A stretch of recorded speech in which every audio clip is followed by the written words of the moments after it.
J'aimerais partager avec vous la parole de Dieu sur un thème qui est complètement à propos, je le crois, et vous en jugerez vous-même, mais je pense que vous serez d'accord avec moi. Nous allons ouvrir le livre d'Esther ensemble, chapitre 4, et nous allons faire la lecture du verset 14. Esther, chapitre 4.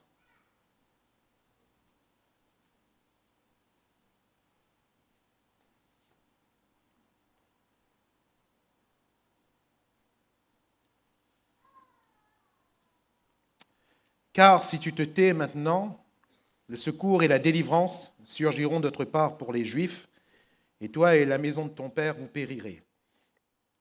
Et la phrase suivante est celle qui va nous intéresser le plus. Et qui sait, si ce n'est pas pour un temps comme celui-ci que tu es parvenu à la royauté. Amen. Et qui sait, si ce n'est pas pour un temps comme celui-ci que tu es parvenu à la royauté. Cette phrase, aussi simple soit-elle, remplie de sens, et nous parle d'une destination, d'une finalité première. Ici, un temps comme celui-ci, Mardochée est en train de dire que tout ce qui a été mis en œuvre, c'est pour ce moment-là. C'est pour ce moment-là. Chers amis, frères et sœurs, Dieu a un but. Et la Bible nous dit qu'il a fait toutes choses pour un but. Même le méchant pour le jour du malheur. La Bible nous dit que Dieu maîtrise toutes choses. Il maîtrise ceux qui s'égarent, il maîtrise ceux qui égarent les autres, il maîtrise vraiment toutes choses et tout le monde. Il n'est surpris par rien ni personne. Et quand il est dit, qui sait, si ce n'est pas pour un temps comme celui-ci, ce brave Mardochée avait cette conviction que le moment pour lequel tout a été mis en œuvre, c'était ce moment-là. C'était ce moment-là. Bien sûr que sur un plan spirituel, nous pourrions articuler ensemble une belle pensée avec de belles images autour de ce simple fait. Mais voyez-vous, ce parcours, qui sait si ce n'est pas pour un temps comme celui-ci que tu es parvenir, cela nous parle d'un parcours. Ce parcours, quel est-il ? Et nous allons rester vraiment strictement sur ce que signifie ici Mardochée. Qui sait si ce n'est pas pour un temps comme celui-ci que tu es parvenu ? Je pense que cet homme a à l'esprit tout ce qui a été mis en œuvre pour cette femme, qui avant d'être une épouse était une jeune fille, qui avant d'être une jeune fille était une fille, une enfant. Et tout ce qui a été mis en œuvre dans la vie de cette femme, Mardochée se permet de s'exprimer ainsi parce qu'il a été pour beaucoup. Et j'aimerais ce matin parler de l'éducation, cette préparation d'Esther pour ce temps, mais sous cet aspect qui est beaucoup dénigré aujourd'hui, cet aspect de la parentalité. Nous parlons de la fête des mères. J'aimerais tout en particulier m'adresser aux parents ce matin. Certains vont dire « Ah frère, ce n'est pas pour moi, mes enfants ne sont plus sous mon toit. Hein. Ils sont tous vieux, mariés, ils ont tous le particulier, ils sont tous allés ailleurs. » Ne vous avancez pas trop vite. Ne vous avancez pas trop vite. Parce que même si vos enfants ne sont plus sous votre toit, vous êtes toujours parents. D'autres vont dire « Je n'ai pas encore d'enfants, ce n'est pas pour moi. » Oui, mais ça va l'être.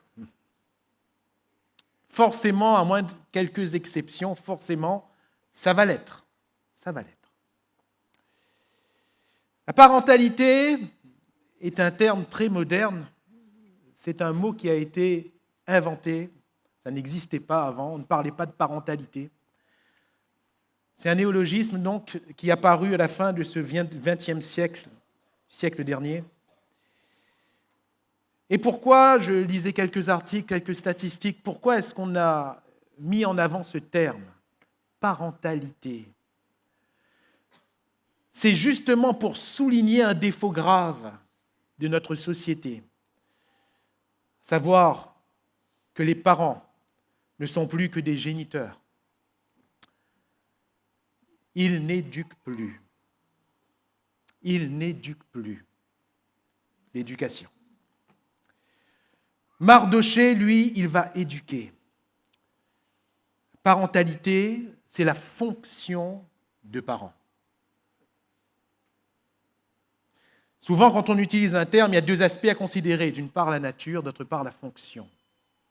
Par nature, nous sommes des parents à partir du moment où nous avons mis des enfants au monde. Mais est-ce que nous remplissons toujours cette fonction? Cette fonction. Frères et sœurs, chers amis, si Dieu nous a donné des enfants, ce n'est pas pour que nous démissionnions. Ce n'est pas pour que ces enfants soient éduqués par d'autres.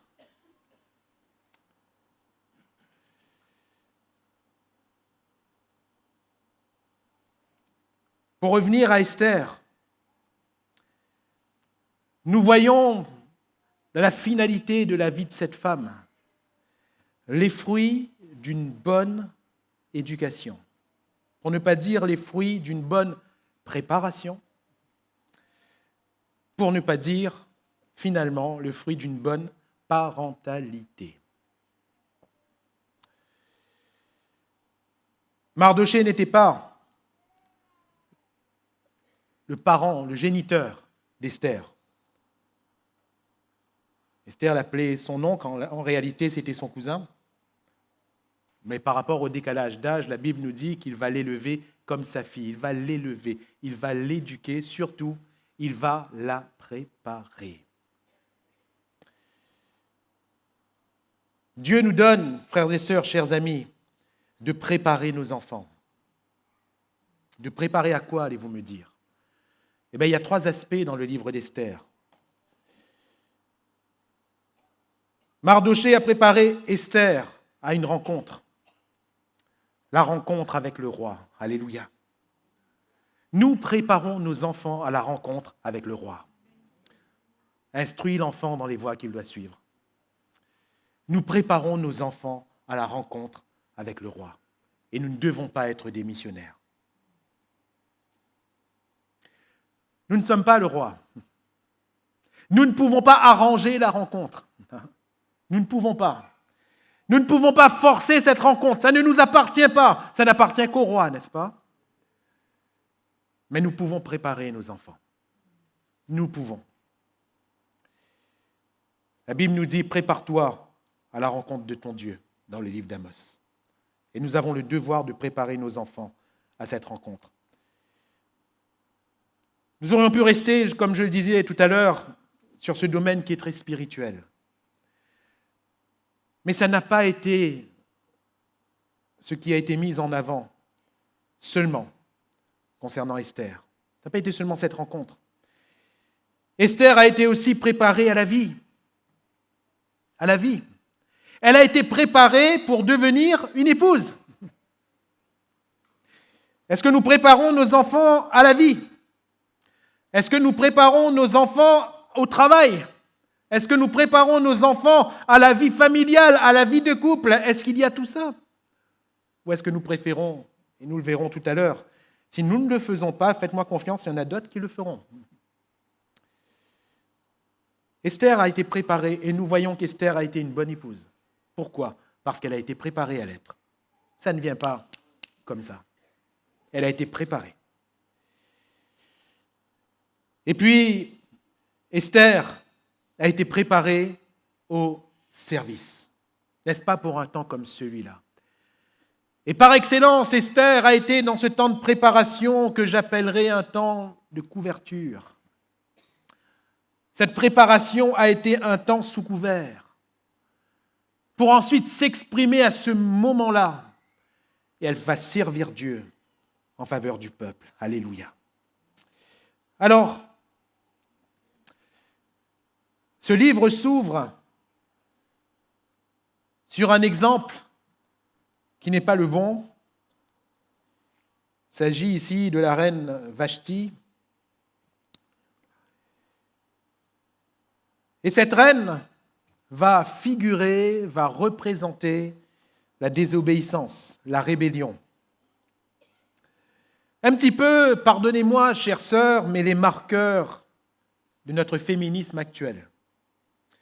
Je n'ai rien contre le féminisme, rassurez-vous, dans le bon sens du terme. Au contraire, je pense que la femme ne doit pas être écrasée. Je pense que la femme ne doit pas être la serpillière de l'homme.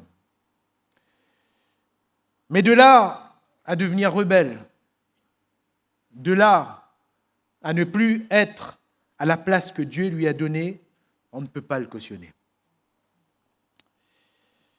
Il y avait un festin, dans le chapitre 1er, il y avait un grand festin, la libéralité du roi, la bonté du roi, Assuérus. Et puis il y avait dans ce festin un festin par la reine Vashti pour les femmes. Toujours dans la maison du roi, et nous verrons l'importance de cette maison du roi. Et dans la maison du roi, il y a une femme, Vashti, la reine, qui va réunir toutes les femmes et qui va les réunir et prôner devant elles une valeur qui n'aurait pas dû être dans la maison du roi. Cette valeur est celle de la désobéissance et de la rébellion. Quand nous regardons au verset 12 du chapitre 1er, pour ne citer que quelques versets, celui-là, par exemple, la reine Vashti refusa de venir quand elle reçut par les eunuques l'ordre du roi. Elle refusa. Elle refusa. C'est le roi, mais elle refuse. Elle refuse. Elle refusa. Ce n'est pas seulement une femme qui refuse l'ordre d'un homme. C'est une femme, la reine, allez-vous me dire, oui, mais qui refuse l'ordre du roi. L'Église est l'épouse de Christ, n'est-ce pas? Mais Christ demeure notre roi. Nous ne pouvons pas nous rebeller contre l'ordre du roi. Et la Bible nous montre, parce que dans le cadre que nous parlons, pourquoi est-ce que je vous cite l'exemple de Vashti? Versets 16 à 18, pouvons le lire ensemble. Memucan répondit devant le roi et les princes, « Ce n'est pas seulement à l'égard du roi que la reine Vashti a mal agi, c'est aussi envers tous les princes et tous les peuples qui sont dans toutes les provinces du roi Assuérus. Car l'action de la reine parviendra à la connaissance de toutes les femmes et les portera à mépriser leur mari. Elles diront, le roi Assuérus avait ordonné qu'on amenât en sa présence la reine Vashti, et elle n'y est pas allée. Et dès ce jour, les princesses de Perse et de Médie qui auront appris l'action de la reine la rapporteront à tous les chefs du roi. De là, beaucoup de mépris et de colère. » Qu'est en train de dire cet eunuque? Tout simplement, cet acte va devenir une éducation. Ce que fait la reine va être répété par toutes les femmes du royaume. Ce qu'elle fait va être imité. Sœur, ce que tu fais va être imité. Frère, ce que tu fais va être imité. Il n'y a pas plus éponge que des enfants. Vous voulez savoir quel est l'axe de l'éducation, l'axe principal d'éducation? Déjà, si nous parlons de sphère, la sphère première de l'éducation n'est pas l'école. La sphère première de l'éducation, ce n'est pas l'église. La sphère première de l'éducation, c'est la maison. Et laissez-moi vous dire que la sphère première de l'éducation doit être la maison. Parce que Dieu a fait les choses ainsi.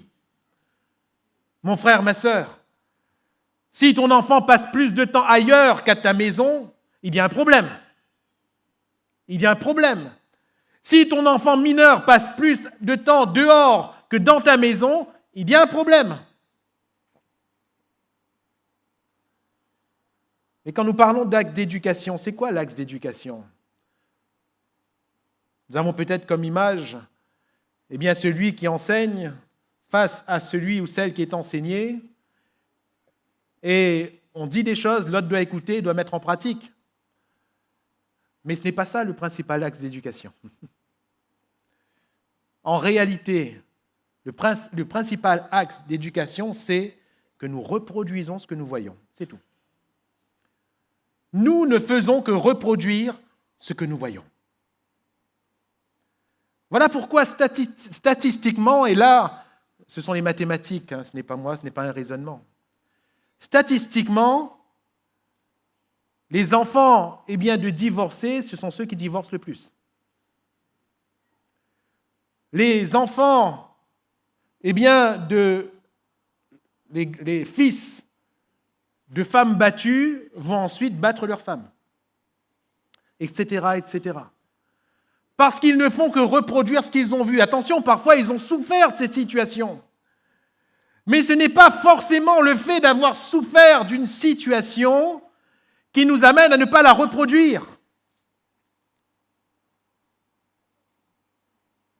Nous sommes des éponges.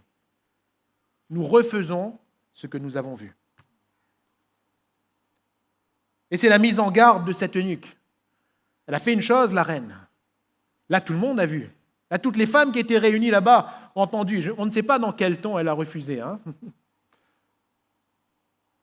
On ne sait pas. D'entendre ces choses aujourd'hui, c'est terrible. Mais toujours est-il que cette eunuque va dire ceci. Tout le monde va l'apprendre. Et tout le monde va mépriser de la même manière. De la même manière. Qu'est-ce qui se passe? Cette femme va perdre sa dignité. Sa dignité de reine. Sa dignité, pardonnez-moi, j'imprime cette image forte, sa dignité de mère de ce pays. Maman. Parce que reine, ici, ce n'est pas qu'un statut. Tout le monde la regarde. Et tout le monde va prendre en compte ce qu'elle va faire. Tout le monde. Être père, être mère, ce n'est pas qu'un statut, ce n'est pas qu'un titre. Ce n'est pas qu'une nature parce que nous avons donné naissance. Mais c'est aussi une fonction. La parentalité, c'est une fonction. Sinon, pardonnez-moi, et nous perdons notre dignité devant Dieu.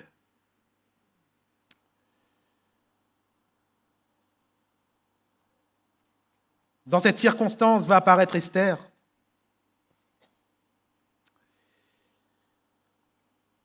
Esther, qui va être préparée, éduquée, dans le secret par Mardochée. Et voilà quelque chose de précieux. Voilà quelque chose de précieux, le secret. Le secret.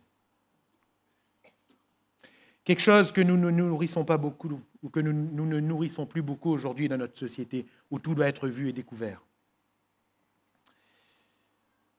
Le secret. Beaucoup veulent que leurs enfants soient vite vus, remarqués. Beaucoup donnent une éducation d'enfant star et par là montrent au monde une éducation d'enfant star. Star signifie étoile. Vous savez aussi qu'Esther signifie étoile? Étoile. Mais au départ, on ne l'appelait pas Esther. Au départ,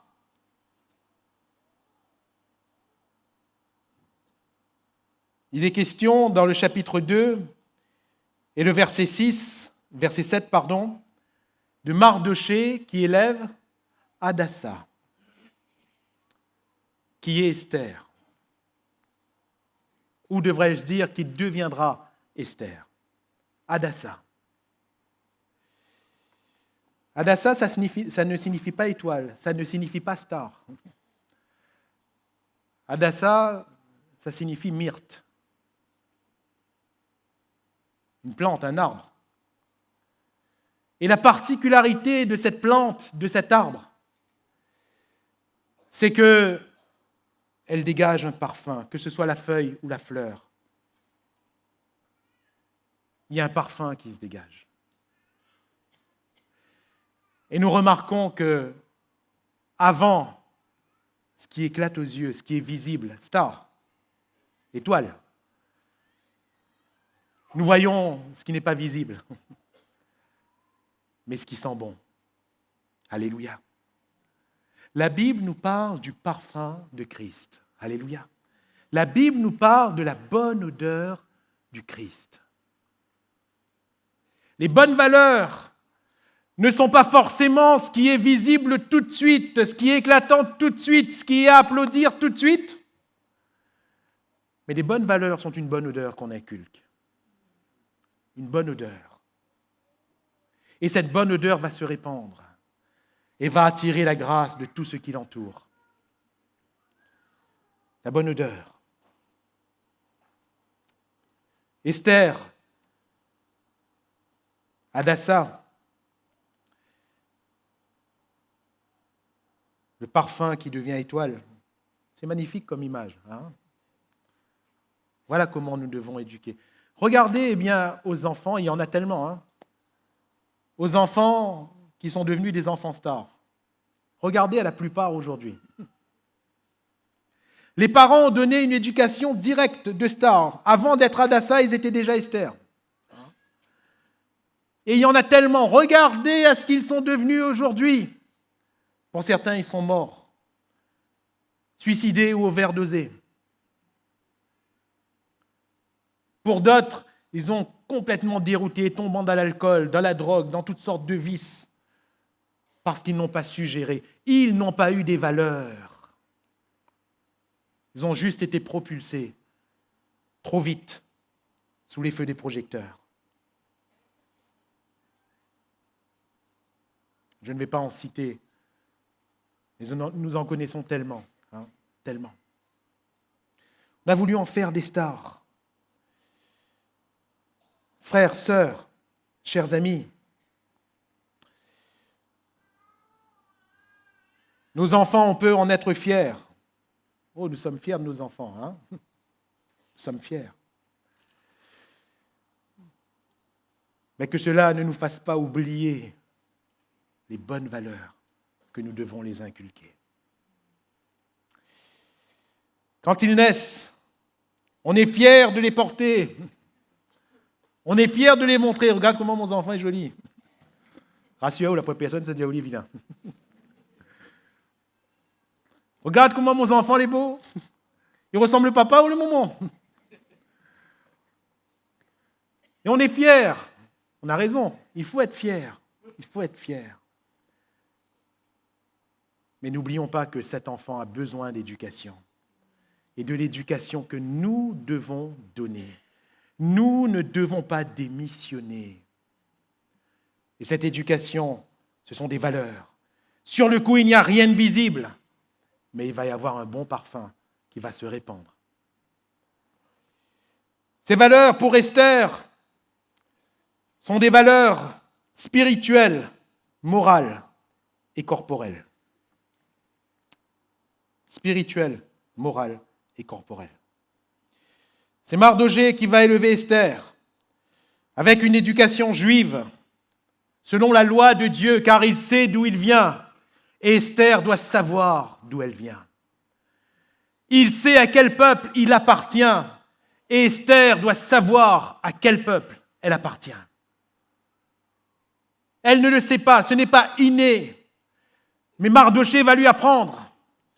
Esther, tu n'appartiens pas à ce royaume perse. Esther, à la base, tu n'es pas servante de ce roi. À la base, tu n'appartiens pas à ces traditions, tu n'appartiens pas à cette culture. Toi, tu viens d'Israël, Esther. Toi, tu appartiens au peuple de Dieu. Tu ne dois pas faire comme les autres font, parce que tu appartiens au peuple de Dieu. Et il inculque cela, il inculque cela, il inculque cela, en instruisant, en corrigeant, tour à tour. Mardochée ne démissionne pas. Esther apprend la loi de son Dieu, sous couvert. Tout n'est pas cité, tout n'est pas dévoilé, parce que c'est sous couvert. C'est en secret. C'est en secret. Elle est introduite dans la maison des femmes. Et la maison des femmes, c'est la maison du roi. C'est dans la maison du roi. Et pendant 1 an, dans le secret, elle va être préparée. Alléluia. Elle va être préparée. De telle sorte, préparée par Mardochée, ensuite préparée dans cette maison des femmes par Hégaï, l'eunuque, elle va être présentée au roi avec toutes les qualités requises. Déjà, quand elle est amenée à la maison du roi, cette jeune fille, la Bible nous dit qu'elle est belle et qu'elle est vierge. Alléluia. Elle est belle et elle est vierge. Oh, vous allez me dire, certainement que toutes ces jeunes filles étaient plus belles les unes que les autres. Il ne s'agit donc pas seulement d'une beauté physique, parce que si sa beauté va être remarquée, vous savez, ce jour-là, Assuérus, au bout d'1 an, Assuérus, je crois qu'il va assister certainement à un beau défilé. Des femmes toutes plus belles les unes que les autres vont défiler devant lui, mais pourquoi son regard va-t-il s'arrêter sur Esther? Est-ce que vous êtes déjà posé la question? Est-ce que Esther était vraiment plus belle physiquement que les autres? C'est très subjectif, n'est-ce pas? Ce que vous trouverez beau, peut-être que moi je ne trouverai pas beau, et ce que je trouverai beau, peut-être que vous ne trouverez pas beau. C'est très subjectif. C'est très subjectif. Mais il va y avoir dans la beauté de cette jeune fille une grâce qui va la démarquer des autres. Une grâce. Un parfum. Alléluia. Une grâce. Tout est dirigé, bien sûr, par le Seigneur, nous le savons. Mais il va y avoir chez elle une grâce. Pourquoi? Parce qu'elle va être préparée comme il faut. Pas seulement dans la maison du roi, mais aussi dans la maison de Mardochée. Et d'ailleurs, on le constate, même quand elle est dans la maison du roi, Mardochée ne démissionne toujours pas de sa fonction d'éducateur. Toujours pas.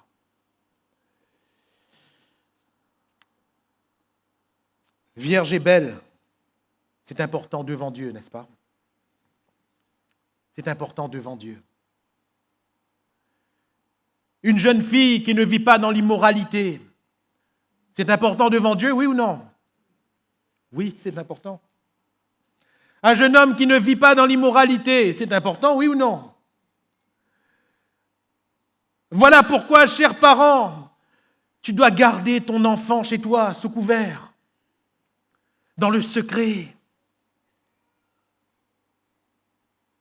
On entend beaucoup aujourd'hui, je ne jette pas la pierre, attention, mais on entend beaucoup, ah ben frère, il faut lui faire son expérience. Mais laisse-la y aller. Laisse-la y aller battre son carré, laisse-la y aller en boîte, qui va gagner le coup, il va revenir. Est-ce qu'on réalise ce qu'on est en train de dire? Est-ce qu'on est content que nos enfants connaissent le monde? Est-ce que c'est ce que nous voulons pour nos enfants? Frères, sœurs, on a été délivrés de ce monde. Nous voulons vraiment que nos enfants connaissent le monde? Nous voulons vraiment que nos enfants imitent le monde? Et je le répète, spirituellement, moralement, physiquement.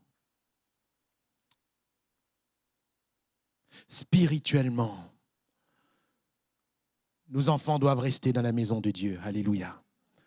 Ça fait partie de notre éducation. Nos enfants doivent rester dans la maison de Dieu. Mon fils, ma fille, une autre fois, tu vas faire ce loisir, mais là, il y a l'église, tu viens. Tu viens. C'est la maison de Dieu. Alléluia. C'est la maison de Dieu. Si vous ne les éduquez pas ainsi, vous croyez que quand ils seront vieux, ils iront à l'église? Écoutez-moi bien, quand bien même le Seigneur fera une œuvre, ils n'auront pas été préparés. Et nous voyons des jeunes hommes, des jeunes filles se faire baptiser aujourd'hui, mais battre de l'aile facilement. Parfois, on cherche pourquoi. Ah, Seigneur, mais pourquoi? Ah, c'est le diable. Non, c'est l'éducation. Si on n'a pas appris à nos enfants à aller à l'église, ils n'iront pas. Ça ne les gênera pas de rester à la maison un jour d'église. Ça ne les gênera pas. Spirituellement. Ce n'est pas évident parce que le temps manque souvent. Est-ce que nous avons des temps de prière avec nos enfants? Est-ce que nous avons des temps de partage de la Bible avec nos enfants? Après, ce n'est pas évident. Moi, j'ai des enfants avec un décalage d'âge assez important. On a les 2 premiers qui ont presque 10 ans sur les 2 derniers. Donc, vraiment discuter sur la Bible avec un langage commun, ce n'est pas évident. Ce n'est pas évident. Oui. Mais au moins, lire la Bible avec nos enfants, est-ce qu'on le fait? Prier avec nos enfants, est-ce qu'on le fait?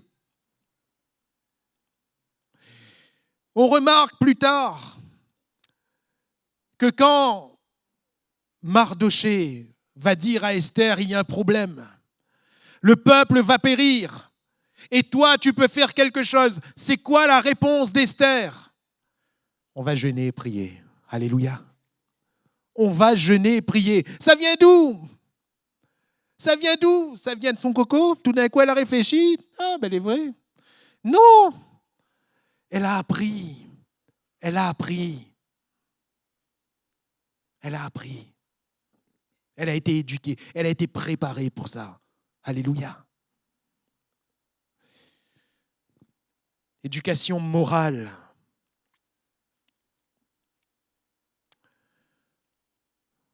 Frères, sœurs, vous savez, il y a des choses qui peuvent nous sembler vieux jeux, mais qui cependant amènent un bon parfum, de bonnes valeurs. Mes parents m'ont appris que je suis un garçon et que mes amis sont des garçons. Ils m'ont toujours mis en garde, attention d'avoir trop d'amis filles. Attention. Ce n'est pas qu'il y avait quelque chose de mauvais en soi, mais ça pouvait ouvrir des portes à n'importe quoi. Attention. Attention. Parce que quand l'enfant il est vieux après, il apprend à faire la différence. Il apprend qu'il y a des sentiments qui peuvent naître à l'égard du sexe opposé. Et à partir de là, on doit faire attention. Parce qu'il y a beaucoup de filles, mais une seule sera ma femme. C'est laquelle? Il y a beaucoup de garçons, mais un seul sera mon mari. C'est lequel? Si on écoute le monde, on apprend quoi? N'importe qui peut être toute femme. N'importe qui peut être toute mari. On peut avoir un aujourd'hui et un autre demain. Et même, on peut avoir plusieurs en même temps, ce n'est pas grave. C'est ce que le monde apprend. C'est ce que le monde apprend. Frères, sœurs, si tu n'éduques pas, c'est ce que le monde va apprendre.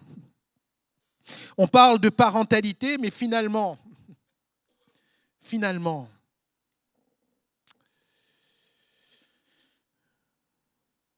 ce fameux verset 7, à la mort de son père et de sa mère, Mardochée l'avait adopté pour fille. Je répète, Mardochée n'était pas son géniteur.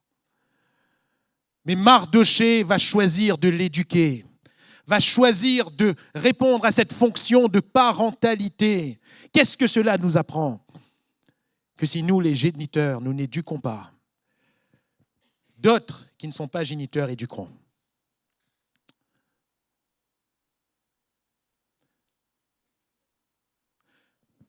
Combien de temps par jour éduquons-nous nos enfants?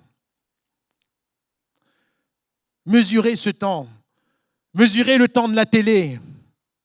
Peut-être que c'est la télé qui est en train d'éduquer ton enfant. Mesurez le temps que l'enfant passera avec les autres, même avec des parents proches. Est-ce que ce sont les autres qui doivent éduquer nos enfants?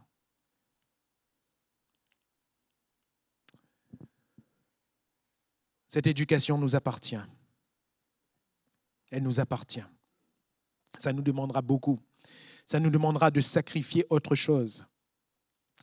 Mais mes frères et mes sœurs, la famille, est une priorité. Priorité. Oh, j'en ai appris.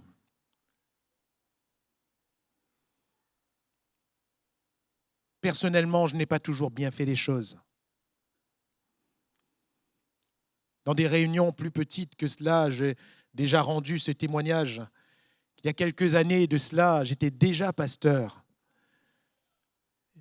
Et mon propre fils qui est là, ses premières prières vont être « Seigneur, fais que papa soit plus là. Fais que papa soit plus présent. »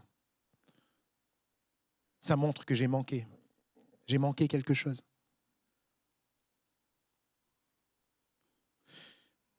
Dieu fait grâce. Oui, Dieu fait grâce. Mais devons-nous pour autant démissionner? Esther aurait pu devenir enfant de la Perse, enfant de cette culture païenne. Mais non, Mardochée a dit « je vais l'éduquer ». Et quand est arrivé le bout de cette éducation, il va dire « maintenant je vais la laisser à la maison du roi », sans pourtant démissionner, sans pour autant démissionner. Mais la maison du roi. Je vois ici l'image forte du parent, en l'occurrence Mardochée, combinée à l'éducation du Saint-Esprit dans la maison de Dieu. Parce que Dieu ne fera pas sans nous. Alléluia. Dieu ne fera pas sans nous. Quand nous avons la possibilité, nous sommes là. Nous parlons, nous aidons, nous secourons nos enfants. Quand nous avons le dos tourné, nous ne savons pas ce que font nos enfants. Mais nous pouvons compter sur le Saint-Esprit. Parce que nous les avons préparés. Alléluia. Préparés. Préparés.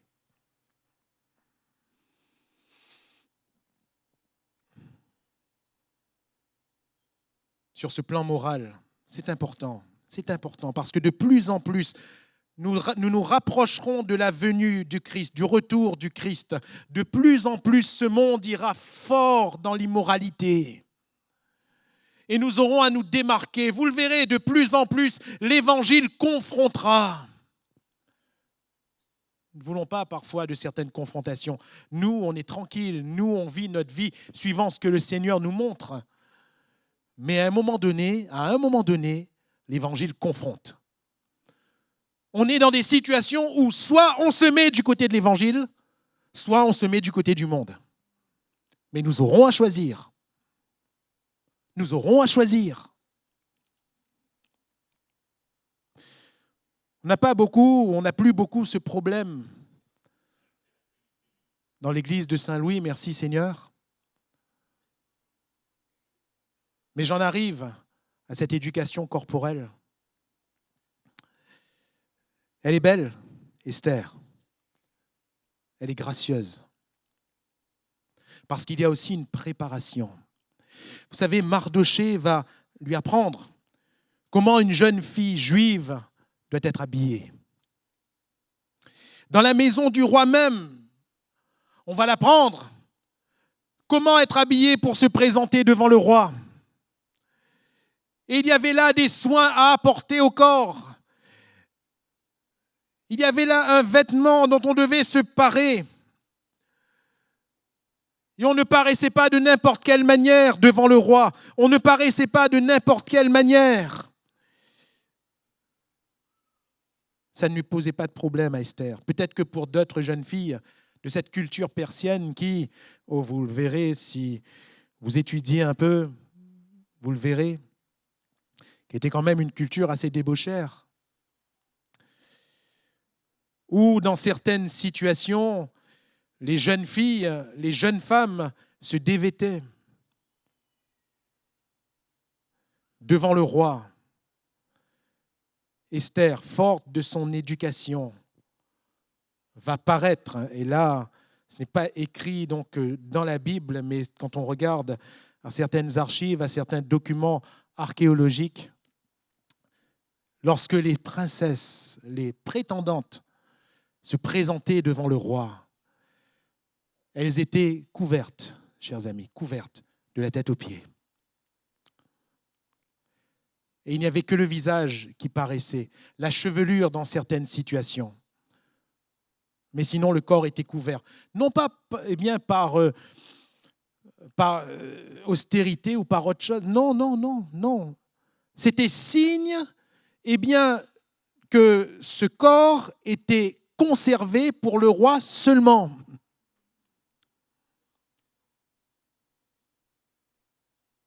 C'était un symbole d'exclusivité. Ces femmes ne laissaient rien paraître, ni les hanches, ni bien le côté de bras, ni rien du tout. C'était le message pour le roi, tout ce corps est conservé pour toi. Pour toi. Savez-vous que notre corps est important devant Dieu? Et ce qu'on en fait est important devant Dieu.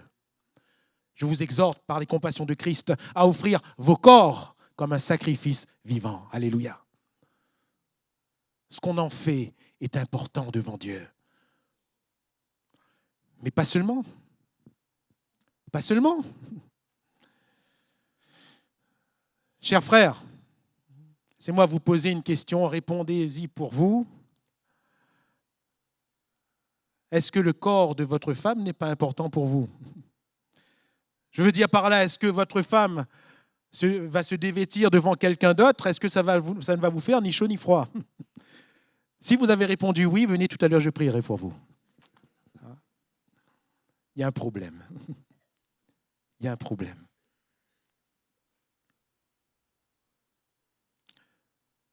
Chère sœur, est-ce que le corps de ton mari n'est pas pour toi? Parfois, ma femme me dit « Attention, Joanne, on va grossir. » Elle a le droit. C'est normal.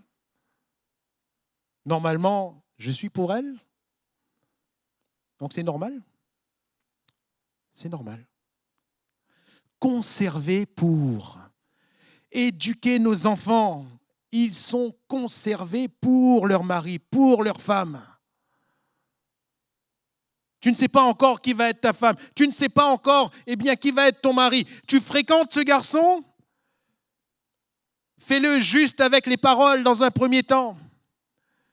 Prends le temps de bien connaître, car le mariage est un choix. Prends le temps de bien connaître, prends le temps de bien évaluer, de bien peser les choses devant Dieu, mais ne livre pas ton corps.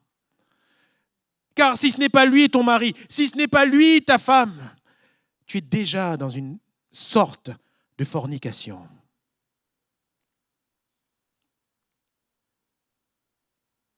Le corps est important et nous ne mesurons pas la portée des actes du corps.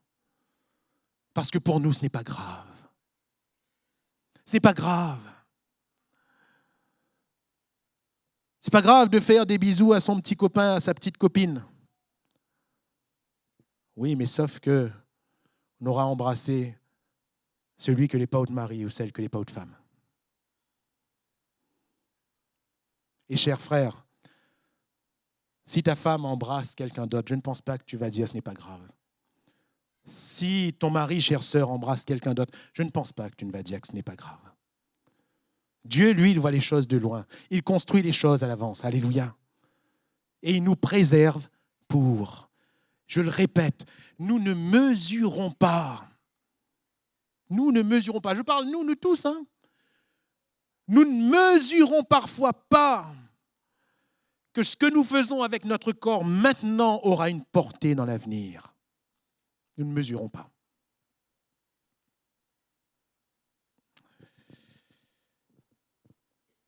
Esther a été éduquée. Elle a été éduquée dans ce secret. Elle a été conservée pour. Ce parfum a été nourri, jusqu'à ce que l'étoile, se montre.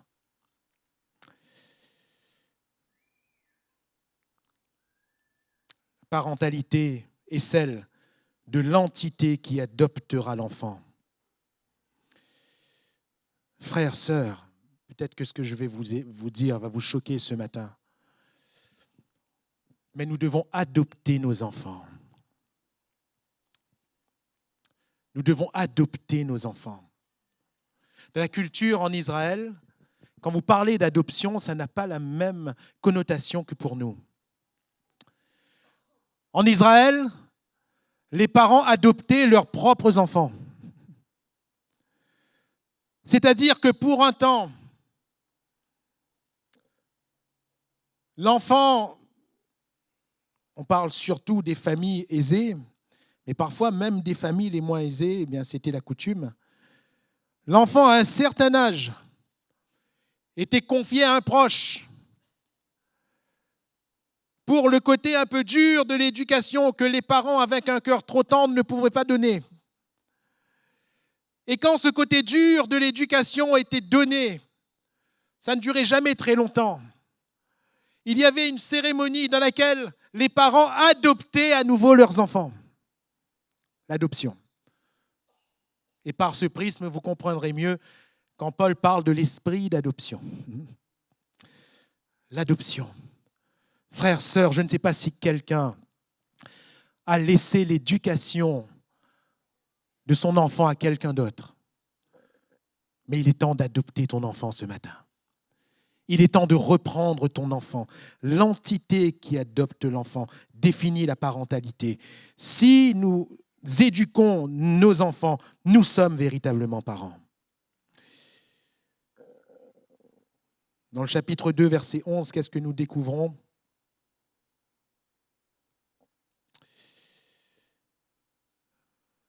Esther n'est plus chez Mardoché.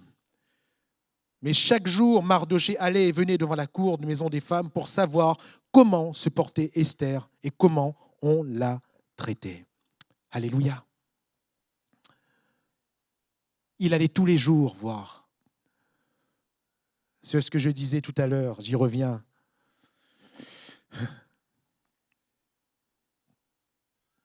Parfois, on dirait, pas toujours, il y a les deux extrêmes. Parfois, on dirait que quand l'enfant a pris son particulier, l'enfant s'est marié, l'enfant est allé ailleurs, il a fait chez les parents, ouais, enfin libre. Hein. Il y a aussi l'autre extrême. C'est-à-dire, le papa ou la maman, très souvent c'est la maman, l'enfant s'est marié, mais maman reste maman. Même dans la maison de l'autre enfant, maman reste la chef. Ce sont deux extrêmes. Deux extrêmes, hein, d'où le mythe de la belle-mère. Hein. Deux extrêmes. Il y a un juste milieu. Mardoché laisse Esther, ne pouvait pas toujours couvrir, ne pouvait pas toujours garder dans son secret à lui. Jochébed ne pouvait pas garder Moïse plus longtemps.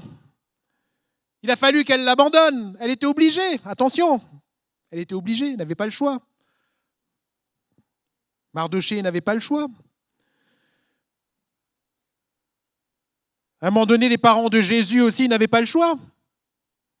C'est comme ça, c'est le cours de la vie. C'est comme ça.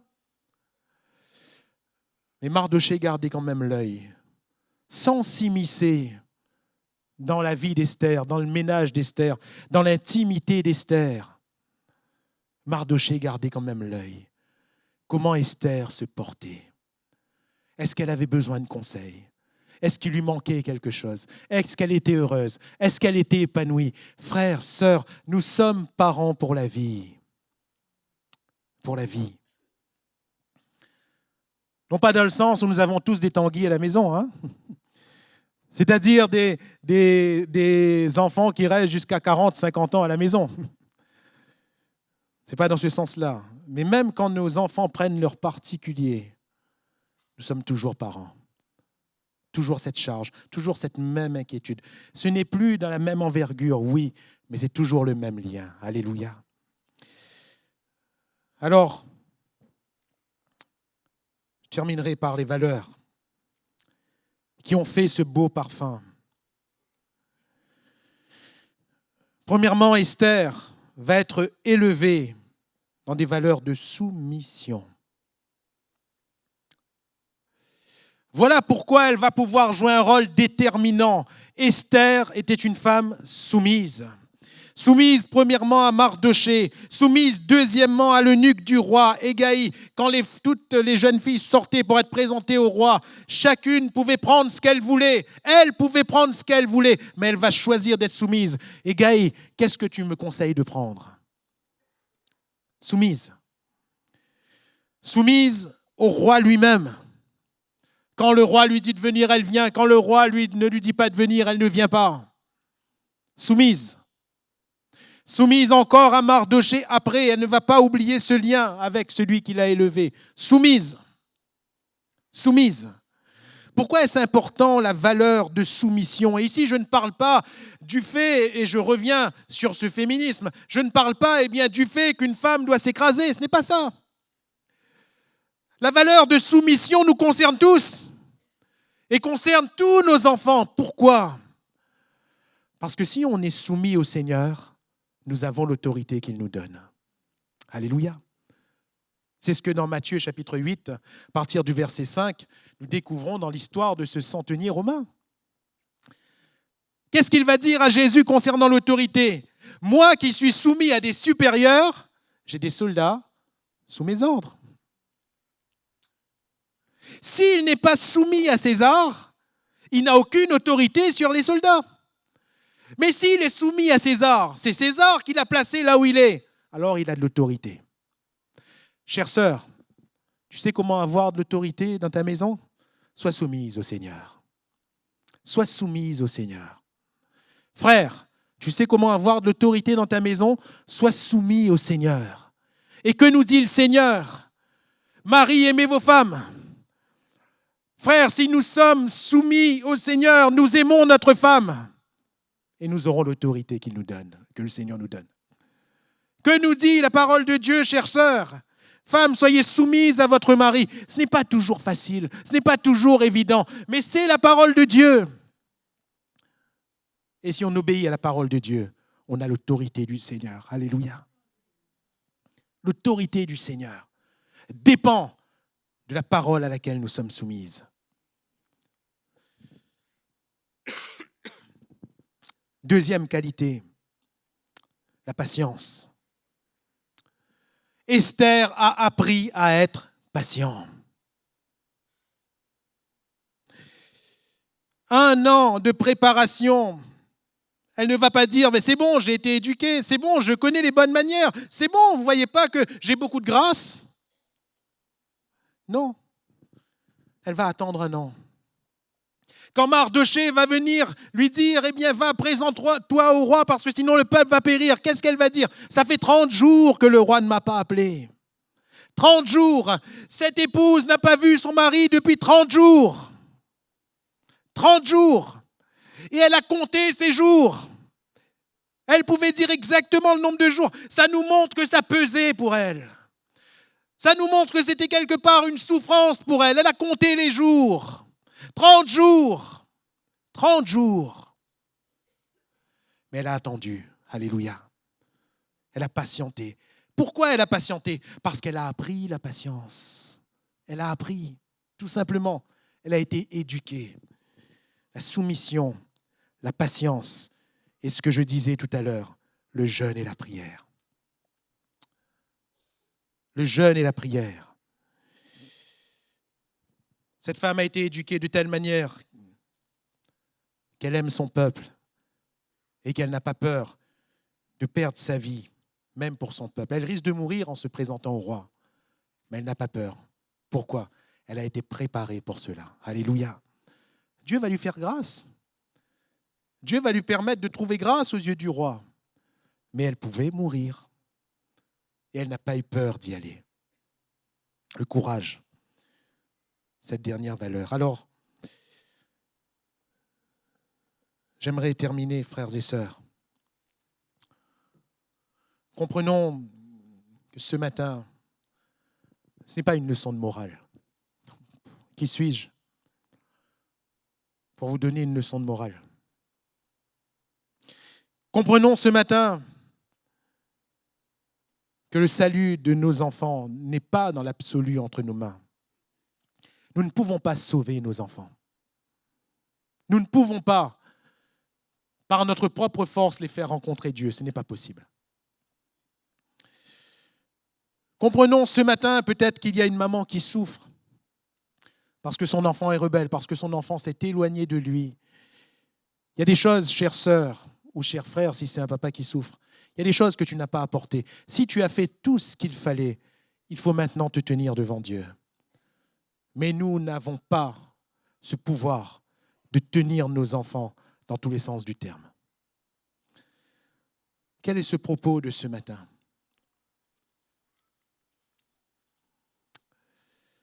La parentalité qui touche à cette éducation, à cette préparation de nos enfants. Pourquoi? Pour premièrement rencontrer Dieu. Parce que ce que l'on sème aujourd'hui, si c'est la parole de Dieu, cette semence portera du fruit. Quand on ne sait pas. Mais par contre, il appartient à nous de semer. Alléluia. Ça nous appartient.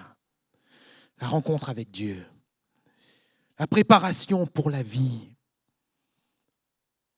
Si ton enfant, si ton fils, si ta fille, tu l'habitues à se lever à midi pour dormir à 2 heures du matin, n'attends pas à ce que ce soit un grand bosseur plus tard, une grande bosseuse. La préparation à la vie.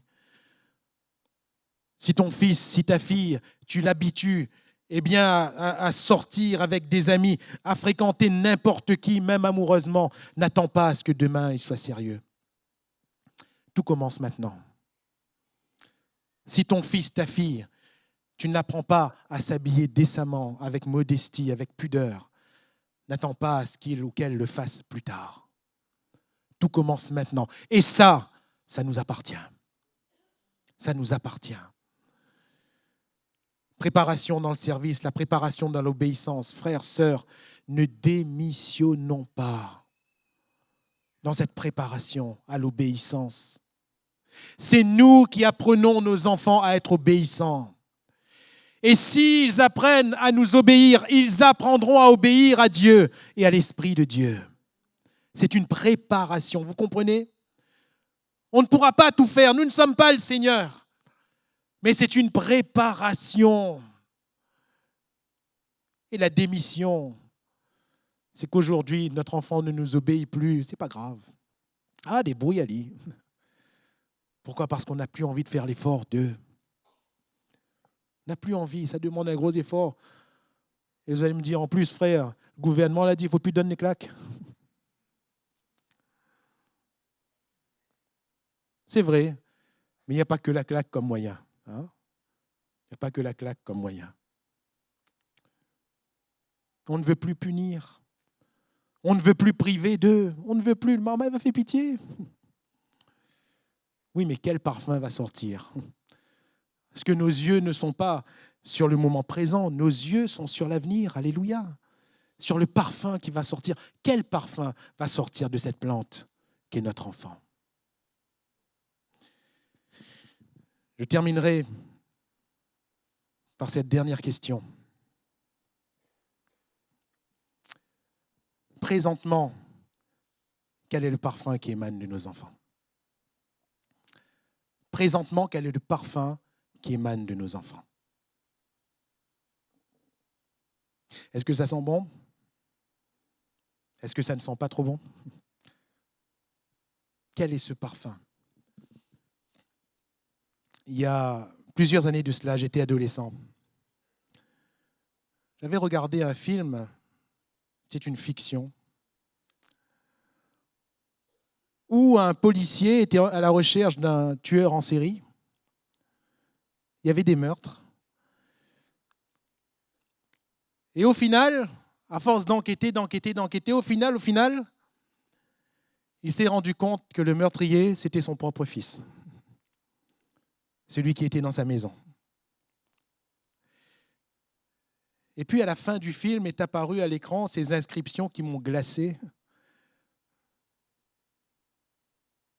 Cette histoire est basée sur des faits réels. J'ai dit bon sang, ce papa, qui est en plus policier, qui a l'habitude des enquêtes. Il n'avait même pas vu son fils en train de mal tourner. Il n'avait même pas vu. Même pas vu. Quel parfum sentent nos enfants.